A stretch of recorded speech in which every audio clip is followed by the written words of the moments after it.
All right. Hi, 8th grade students. We are continuing our reading of the greatest treasure hunt in history, the story of the Monuments Men. We are beginning on page 19, chapter 2, Independence Day. I hope you're following along. Make sure you have your book ready each day when you begin your reading. And again, we're on chapter 2, Independence Day, English Channel, July 4th. 1944. George Stout loved being on the water. The ocean air reminded him of the summer he spent working with his uncle in Corpus Christi, Texas. One day each week, he would paddle a small wooden boat over the shallow waters of the Gulf of Mexico and spend the day fishing. For a young boy from landlocked Iowa, the vastness of the ocean created a fascination that never left him. But those carefree days were long ago. Now he was aboard the Liberty ship SS Joseph Story, with hundreds of other soldiers steaming from Southampton, England, to the bloody beaches of Normandy, France.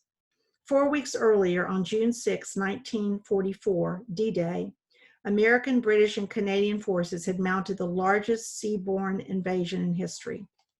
Almost 156,000 men crossed the English Channel that day, from safety into hell.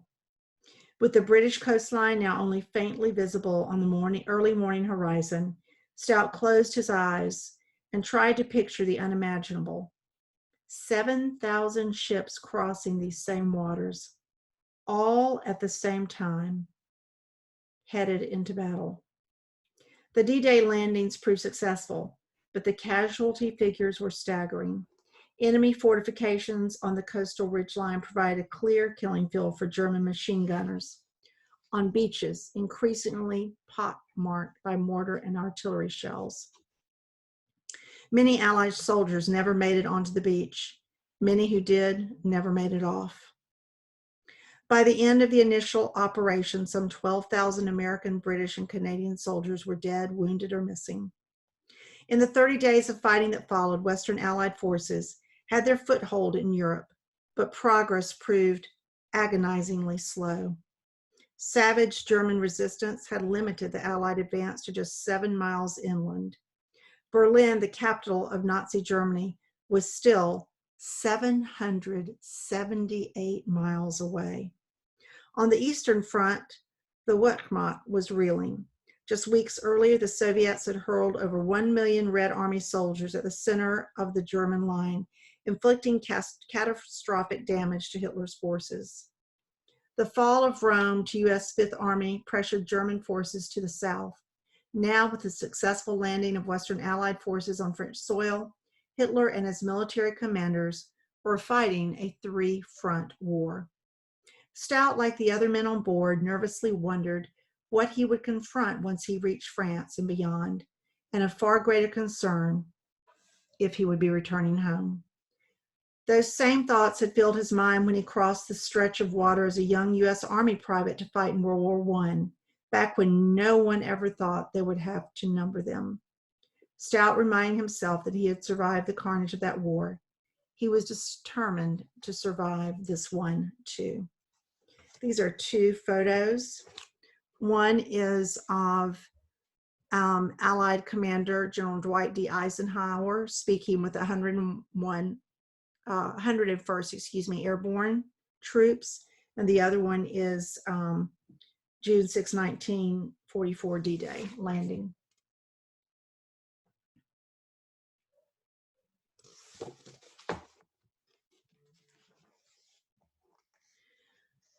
Standing on deck, Stout gently swayed to the rhythmic motion of the ship. Being on the ocean was like being locked in a room with just your thoughts. The crossing would take about 5 hours. Plenty of time to ponder how an idea of his had landed on the desk of the President of the United States, and in turn, how he and a much too small group of men were going to save hundreds of thousands of the world's most precious art and cultural objects from the destruction of war. Stout had only himself to blame for being on this troop transport in the first place. Had it not been for his idea to create teams of cultural preservation officers, he would have been in the safety of his conservation lab at Harvard University, wearing a white overcoat instead of an Army uniform. But President Franklin D. Roosevelt had approved his brainchild, as friend and former boss Paul Sachs, Associate Director of Harvard University's Fogg Museum, referred to it. As a member of the Roberts Commission charged with the selection of monuments officers, Sachs had written him expressing hope that he would volunteer to become a monuments man. Because not only is this commission the result of your great thinking and clear statements at the time of the Metropolitan Museum meeting just after Pearl Harbor, but in a very true sense, you seem to me the real father of the whole show. It is my deliberate opinion that the appointment of this commission is due to your initiative, imagination, and energy. At 46 years of age, Stout knew enough to be suspicious of such laudatory praise, even from someone he trusted. You are kind to give me so much credit in getting this work underway, he remembered telling Sachs. But you magnify it one hell of a lot. Something far below the average set of brains is needed to figure out what ought to be done. Getting it done is what counts. George Leslie Stout had defined his life by getting things done. Paul Sachs had made a correct assessment, and Stout couldn't deny it. He possessed exactly the right qualities to lead the Monuments Men operation in Northern Europe. He was unflappable under pressure. His methodical and reasoned approach would prove essential to solving problems. Everyone knew there would be plenty of those. He was a naturally charismatic man and a confident leader, the kind that men want to believe and follow. He even looked the part, with his pencil-thin mustache, comb black hair, and movie star good looks. No person in the United States had spent more time pondering how to protect works of art and other cultural treasures during war than George Stout. Years of experiments and research at the Fogg Museum had led him to develop a set of scientific principles for the evaluation and preservation of cultural treasures. He was an avid believer in sharing information with fellow conservators. Gradually, Stout and his colleagues had guided the profession of conservation from an art form to a science. Stout watched as the storm clouds of war gathered over Europe once again. Technological developments introduced during the Spanish Civil War added a sense of urgency. In October 1936, incendiary bombs landed near El Escorial, the imposing monastery museum 30 miles northwest of Madrid. 2 weeks later, high explosive bombs blew out the windows of Spain's National Museum, the Prado. The implications were clear. Massive aerial bombardment and the consequent fires instantly created a new threat to the museums, libraries, and other monuments that would require a whole new way of thinking about how to protect them. By the time of America's entry into World War II, following the December 7th, 1941, Japanese sneak attack on Pearl Harbor, Hawaii, Stout was ready. Acting on his own initiative, he had prepared instructional pamphlets addressing the need he had anticipated years earlier. More important, he made an eloquent and compelling case for why the government of the United Nations had a responsibility to take every measure possible to protect the world's shared cultural heritage. He argued why the work had to be done. He wrote the book on how to do it. Then he put his career on hold and volunteered for military service, leaving his wife, Margie, and their 2 boys behind. The monuments operation had begun in earnest in 1943 when President Roosevelt ordered Captain Mason Hammond, a classics professor at Harvard and the first monuments man, to Sicily, but not until 3 weeks after the invasion of Italy had commenced. An army of 1 monuments officer was better than none at all. While Paul Sachs and other officials in the United States and England scrambled to get more monuments men into treasure-laden Italy, Hammond hitchhiked his way from town to town, conducting inspections and posting out-of-bounds signs. Somehow working without a jeep and on his own for 4 weeks before other monuments men began arriving, Hammond found a way to get the job done. Stout arrived in Shrivenham, England, at the United States British Civil Affairs Training Center in March 1944, now a lieutenant in the U.S. Naval Reserve. Others soon followed, very few others. His original plan had called for a new class of specially trained conservators who would be attached to each of the U.S. Army's 3 Army groups in Europe. Each conservator would have a minimum staff of 10 people that would include skilled packers, movers, taxidermists, secretaries, drivers, and photographers. They would be provided with jeeps, covered trucks, field radios, crates, boxes, packing materials, rope, cameras with film. The Army was notorious for providing one without the other. Aerometers to check air quality and hygrometers to check humidity levels, but Army bureaucracy had slowed the approval process to a crawl. Stout realized he would be lucky to begin the operation with 10 monuments men total. Staff support per his recommendation, not a chance.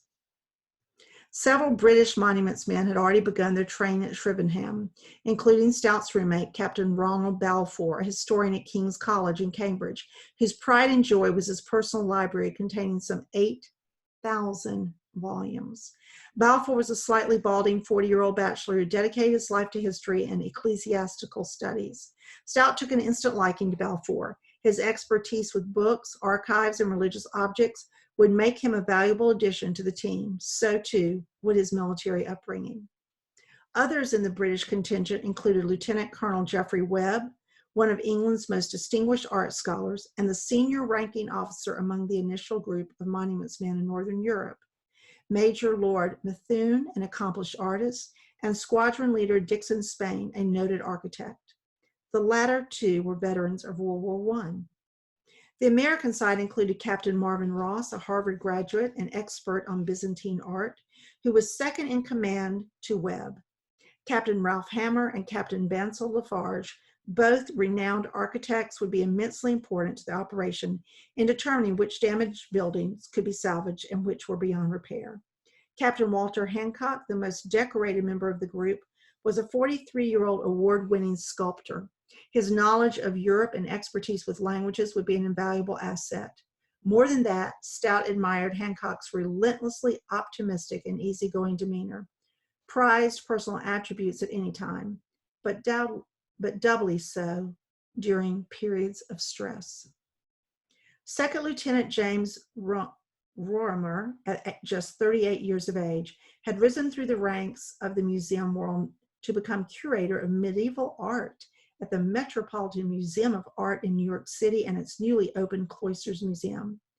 Rorimer, a true Francophile, spoke the language fluently. He was an ambitious man, a hard charger. Nothing and no one was going to get in his way. The monuments men would need those skills in the months ahead. Sykes had made a great choice selecting him. Then there was Captain Robert Posey, an outsider to the group of art scholars and museum men, but very much an insider when it came to the military. Posey loved soldiering. It was in his blood. Stout didn't know much about him other than he wasn't a member of Paul Sykes' Harvard Circle. Posey was an architect, however, and that skill plus his military training made him invaluable to the group. Stout did not know that they shared one very important thing: young sons at home whom they missed very much. We're going to stop there. We're sort of at the bottom of page 27, and we'll continue tomorrow and I think finish up this chapter into getting ready for chapter 3. So thanks so much, and I'll see you tomorrow. Thanks for joining me.